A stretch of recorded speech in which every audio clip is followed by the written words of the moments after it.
നമസ്കാരം. പുതിയൊരു വീഡിയോയിലേക്ക് എല്ലാവർക്കും സ്വാഗതം. ഞാൻ ഗീത. നമുക്കിന്നൊരു 4 മണി പലഹാരം ഉണ്ടാക്കാം. ഉരുളക്കിഴങ്ങും അരിപ്പൊടിയും കൊണ്ടാണ് ഇതുണ്ടാക്കുന്നത്. ഇതുണ്ടാക്കിയെടുക്കാൻ നല്ല എളുപ്പമാണ്. ഇതെങ്ങനെയാണെന്നൊന്ന് കാണാം. ഇതിന് വേണ്ടിയിട്ട് പുഴുങ്ങിയ 2 ഉരുളക്കിഴങ്ങൊന്ന് ഗ്രേറ്റ് ചെയ്തെടുക്കണം. ഇതിലേക്ക് ഒരു സവോളയും 2 പച്ചമുളകും ചെറിയൊരു കഷ്ണം ഇഞ്ചിയും ചെറുതായിട്ട് അരിഞ്ഞ് ചേർക്കാം. 1.25 ടീസ്പൂൺ മുളക് ചതച്ചതും 1/2 ടീസ്പൂൺ മഞ്ഞൾപ്പൊടിയും കൂടി ഇടാം. കുറച്ച് മല്ലിയിലയും കറിവേപ്പിലയും ചെറുതായിട്ട് അരിഞ്ഞിട്ടിടാം, അതും കൂടി ഇടാം. 1/2 ടീസ്പൂൺ ഉപ്പ് ചേർക്കാം. 4 ടേബിൾ സ്പൂൺ അരിപ്പൊടിയും 1 ടേബിൾ സ്പൂൺ ഓയിലും കൂടി ഒഴിച്ചിട്ട് നമുക്കിതൊന്ന് കുഴച്ചെടുക്കാം. ഇതിലേക്ക് നമുക്ക് വെള്ളമൊന്നും ചേർക്കേണ്ടതില്ല. ഉരുളക്കിഴങ്ങിൻ്റെ നനവിലാണ് നമ്മളിത് കുഴച്ചെടുക്കുന്നത്. അരിപ്പൊടി കുറേശ്ശെ എടുത്തിട്ട് നമുക്കിതൊന്ന് കുഴച്ച് റെഡിയാക്കിയെടുക്കാം.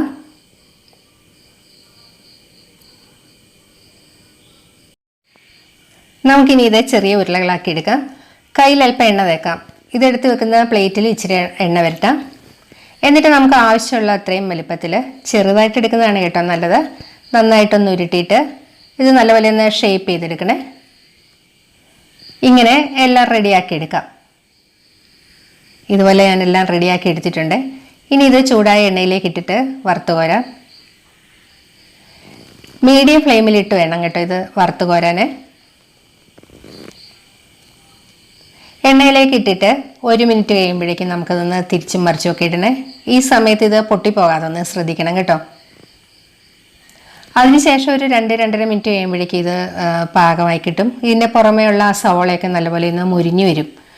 ആ സമയത്ത് നമുക്കിത് വറുത്ത് കോരാം. നല്ല എളുപ്പമല്ലേ ഇതുണ്ടാക്കാൻ?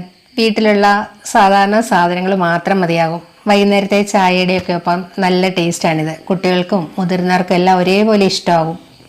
എല്ലാവരും ഇതൊന്ന് തയ്യാറാക്കി നോക്കണം കേട്ടോ. ഇതിൻ്റെ പുറമെയൊക്കെ നല്ല ക്രിസ്പിയും അകം നല്ല സോഫ്റ്റുമായിട്ടാണ് ഇരിക്കുന്നത്. വീഡിയോ എല്ലാവർക്കും ഇഷ്ടമാവുമെന്ന് വിചാരിക്കുന്നു. മറ്റൊരു വീഡിയോയുമായി വീണ്ടും കാണാം. താങ്ക്